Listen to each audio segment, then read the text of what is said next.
बिस्मिल्लाहिर्रहमानिर्रहीम। अस्सलाम वालेकुम। दाढ़ी और फौजी मुलाजमत। सवाल: मैंने एयर फोर्स में पायलट के लिए इम्तिहान दिया था। मेडिकल टेस्ट और इंटरव्यू के बाद अल्हम्दुलिल्लाह इम्तिहान और खेलों में भी कामयाब हुआ, मगर बगैर वजह बताए मुझे मुस्तरद कर दिया गया। अब कई लोगों ने मुझे बताया कि तुम सिर्फ दाढ़ी न मुंडवाने की वजह से रह गए थे, मगर मुझे यकीन न आया। अब दिसंबर में मैंने पीएमए के लिए इम्तिहान दिया। पहले इंटरव्यू में कमेटी के एक ब्रिगेडियर साहब ने मुझे बताया कि तुम पहली दफा कोहाट में सिर्फ दाढ़ी की वजह से रह गए थे, और ये भी कहा कि पाकिस्तानी फौज के अफसर दाढ़ी वाले कैडेट को पसंद नहीं करते और कोशिश ये होती है कि ऐसा कोई आदमी न लिया जाए। हाँ, बाद में इजाजत लेकर दाढ़ी रखी जा सकती है। उसके बाद मैंने तहरीरी इम्तिहान दिया और उसमें कामयाब हुआ। अब उसके बाद मेडिकल होगा और उसके बाद कोहाट जाना पड़ेगा।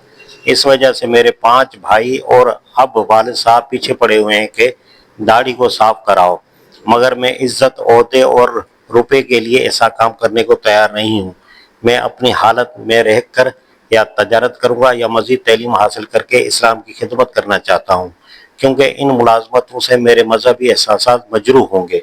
मैं ज़्यादा देर तक सब्र नहीं कर सकता, मगर कबल इसके कि आखिरी फैसला करूँ, मैं आपसे मशवरा लेना ज़रूरी समझता हूँ। आप किताब और सुन्नत की रोशनी में मेरी रहनुमाई फरमाएं, मैं आपका बहुत ममनून होऊंगा। जवाब: आपने जो हालात लिखे हैं उन्हें पढ़कर इंतहाई अफसोस हुआ।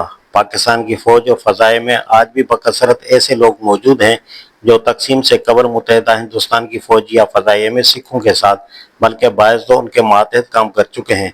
उनको खूब मालूम है कि रौब, खूबसूरती, चुस्ती और दूसरे जिन जिन पुरफरेब अल्फाज को इस्तेमाल करके आज ये लोग दाढ़ी को फौज और फ़ज़ाइया में हराम किए हुए हैं, उनमें से कोई हीला और बहाना न तो सिखों से दाढ़ी मुंडवा सका और न किसी बड़े से बड़े ओहदे तक उनके पहुंचने में माने हो सका।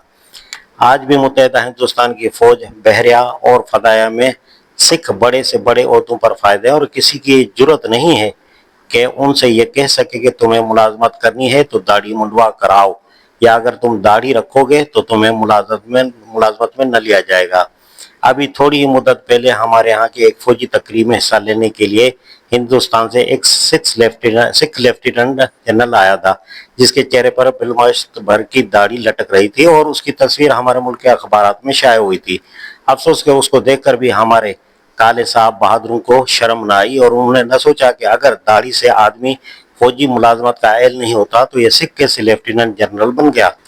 इससे ये बात बिल्कुल वाज़ेह हो जाती है कि हमारे मुसलमान अफसर साहिबान दाढ़ी वालों को मुलाजमत में न लेने या दाढ़ी मुंडवाने को मुलाजमत के लिए शर्त करार देने के लिए जितने बहाने बनाते हैं, वो सब बिल्कुल लघु और बेहुदा हैं। असल बात यह नहीं है कि दाढ़ी रखने से फौजी मुलाजमत के लिए आदमी की अहलियत या मौजूनियत में कोई फ़र्क आ जाता है, बल्कि असल बात यह है कि अंग्रेज की बंदगी ने इन लोगों को सिखों की बनस्बत बहुत ज्यादा घटिया दर्जे की गुलामाना ज़हनियत में मुब्तला कर दिया है। सिखों ने भी वही मगरबी तालीम पाई है जो उन्होंने पाई है, और इसी अंग्रेज की वो भी नौकरियां करते रहे हैं जिनकी ये करते रहे हैं। किसी मैदान में वो उनसे पीछे नहीं रहे, लेकिन वो आज तक भी मगरब ज़िंदगी की इस जलील इंतहा को नहीं पहुंचे कि गुरु नानक और गुरु गोबिंद सिंह और अपने मजहब के दूसरे अकाबर की पैरवी को नफरत की निगाह से देखें और उसे नालायकी का निशान समझें।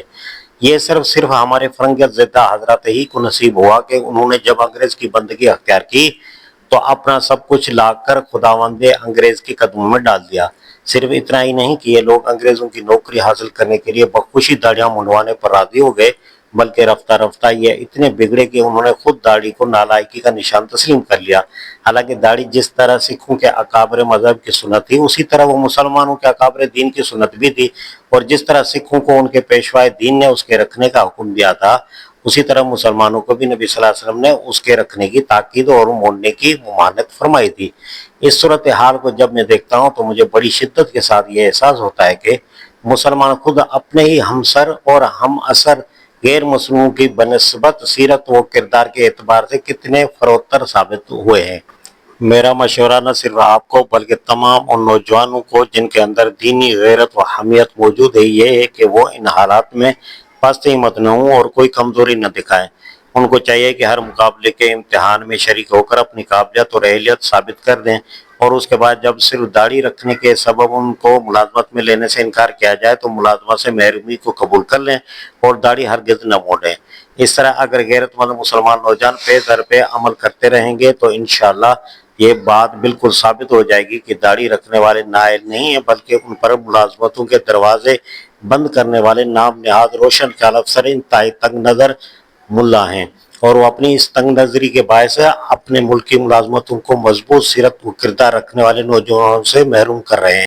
ہماری حکومت اگر یہی پسند کرتی ہے کہ صرف پیٹ پر ضمیر اور ایمان کی قربانی دینے والے ہی ملازمتوں میں رہ جائیں اور تمام ایماندار و بلند کردار لوگوں پر ملازمتوں کے دروازے بند رہیں، تو وہ جب تک چاہے اپنی اس تباہ کن پالیسی پر چلتی رہے، آخر کار اس کو معلوم ہو جائے گا کہ اس نے اس حماقت سے اپنا اور اپنے ملک کا کس قدر نقصان کیا ہے۔